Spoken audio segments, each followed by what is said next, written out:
C'est Satan qui attaque, mais c'est Dieu qui juge. Et quand il juge, c'est parce que l'enfant de Dieu n'a pas profité du délai de patience de Dieu pour se repentir et se relever. Parce que Dieu justement est bon. Et la preuve de sa bonté, c'est qu'il donne toujours à chacun d'entre nous un délai, un temps pour se repentir. Autrement dit, Dieu ne retire pas sa main dès que tu es tombé. Dieu ne retire pas sa main dès que tu as désobéi. Non. Il garde sa main et il t'interpelle dans ta conscience pour te dire, repens-toi. Et il met dans le cœur des frères et des sœurs si tu appartiens à une église. Et c'est pour ça que c'est important d'appartenir à une église qui prie. Pour qu'on demande à Dieu pardon pour nos péchés à tous. Mais délivre-nous aussi du tentateur, du malin qui essaie de nous garder dans le péché. Délivre-nous. Parce que par la prière corporative, quelqu'un qui est dans le péché va finir par ouvrir les yeux et dire, mais qu'est-ce que je fais là? Mais fais-le avant le temps imparti.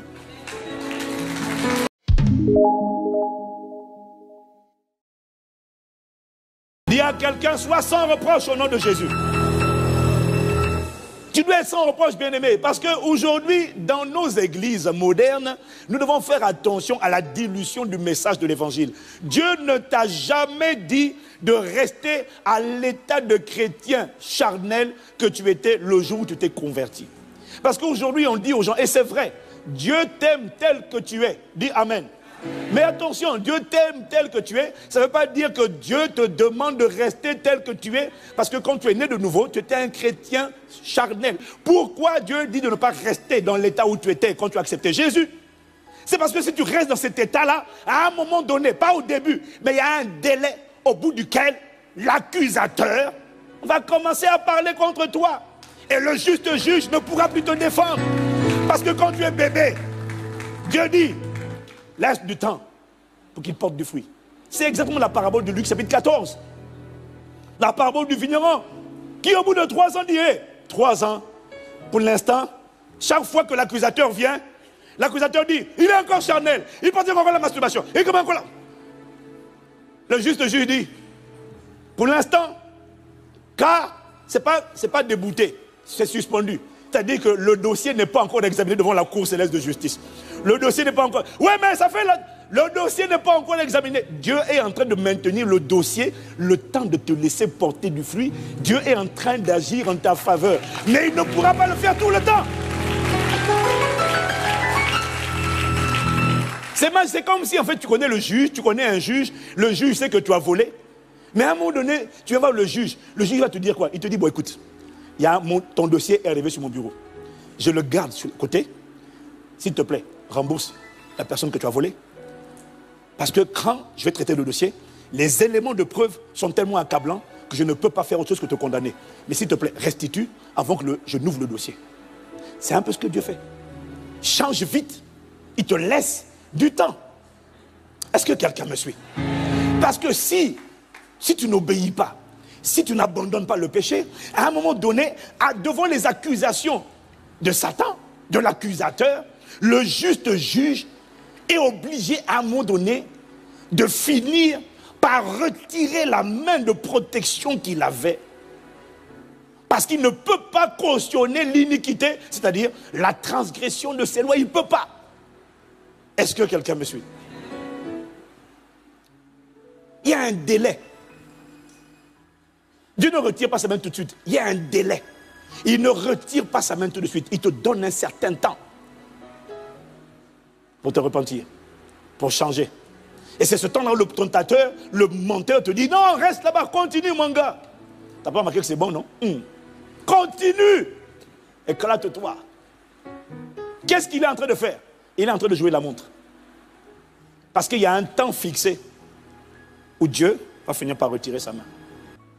Je prie que Dieu garde sa main sur toi et moi au nom de Jésus. Quand Dieu garde sa main, ça veut dire qu'il protège. Bien-aimé, Dieu a un temps. Dieu a un temps. Il y a un temps fixé. Ne te laisse plus séduire par le diable. Ne te laisse plus séduire. Gagne du temps juste en décidant d'obéir à Dieu. Parce que quand tu persistes dans la désobéissance, le risque, c'est même pas c'est une certitude, c'est que Dieu retire sa main. Mais il m'a dit, le Saint-Esprit m'a dit, quand Dieu retire sa main, c'est là que Satan en profite pour tourmenter, pour attaquer, pour voler, égorger ou détruire. Est-ce que quelqu'un me suit? Quand Dieu retire sa main, c'est là que Satan met la sienne. Mais il m'a dit, quand lui, Dieu, il retire sa main, c'est vrai, c'est Satan qui attaque, mais c'est Dieu qui juge. Ça veut dire que une décision de justice a été prononcée. Satan a eu l'autorisation d'affliger, de tourmenter, d'égorger et de détruire. C'est Satan qui attaque, mais c'est Dieu qui juge. Est-ce que quelqu'un me suit? Et quand il juge, c'est parce que l'enfant de Dieu n'a pas profité du délai de patience de Dieu pour se repentir et se relever. Est-ce que quelqu'un me suit? Parce que Dieu justement est bon. Et la preuve de sa bonté, c'est qu'il donne toujours à chacun d'entre nous un délai, un temps pour se repentir. Autrement dit, Dieu ne retire pas sa main dès que tu es tombé. Dieu ne retire pas sa main dès que tu as désobéi. Non. Il garde sa main et il t'interpelle dans ta conscience pour te dire, repens-toi. Et il met dans le cœur des frères et des sœurs si tu appartiens à une église. Et c'est pour ça que c'est important d'appartenir à une église qui prie.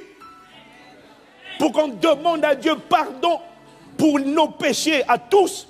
Mais délivre-nous aussi du tentateur, du malin qui essaie de nous garder dans le péché. Délivre-nous. Parce que par la prière corporative, quelqu'un qui est dans le péché va finir par ouvrir les yeux et dire, mais qu'est-ce que je fais là? Mais fais-le avant le temps imparti.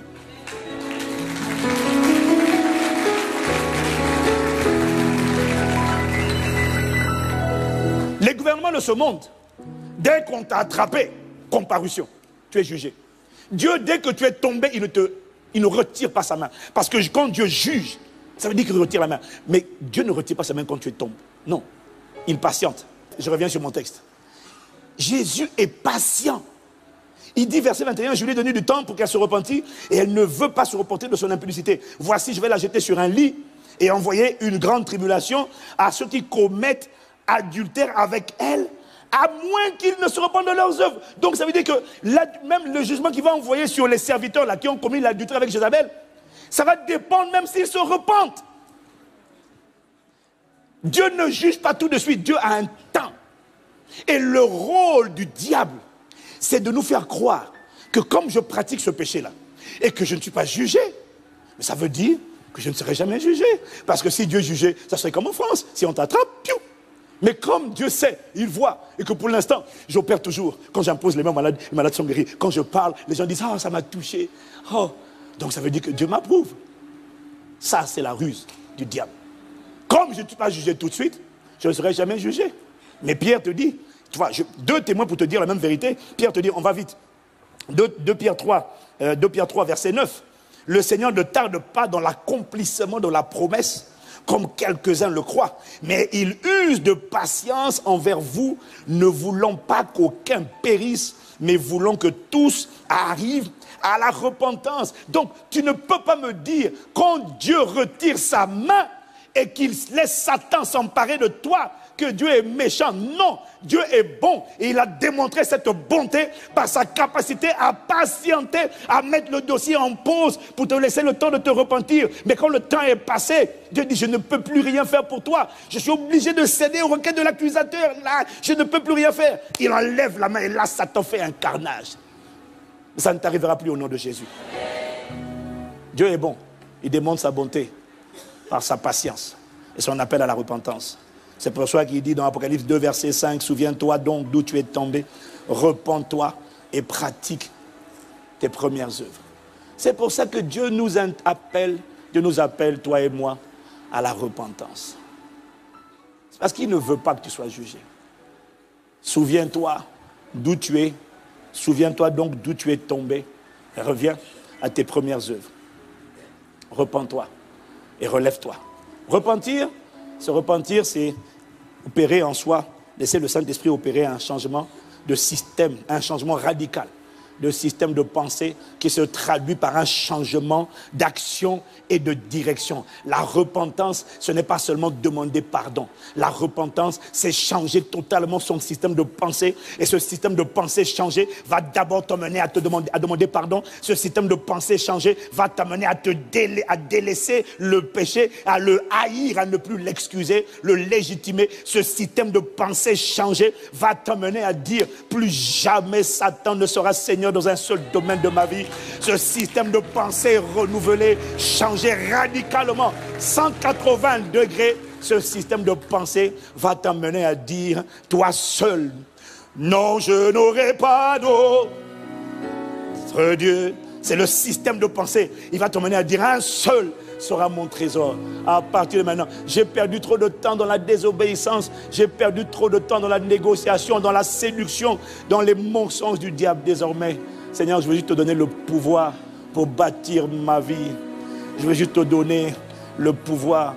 La repentance, ce n'est pas seulement demander pardon. La repentance, c'est changer complètement de système de pensée et décider de donner le pouvoir au Saint-Esprit. Et là où tu t'es tombé, tu te relèves et tu es déterminé et tu dis, Seigneur, par ta grâce, à cause de ce que j'ai compris, mon passé ne sera plus mon futur. Par ta grâce, ta main me soutiendra. Je ne ferai plus l'allégresse et la joie du diable, du malin, du serpent, du calomniateur. J'ai été créé pour ton plaisir. Tu as dit dans ta parole, le peuple que j'ai créé, que je me suis formé, pour ma gloire publiera mes louanges. Seigneur, que ma vie publie tes louanges. Incline la tête avec moi.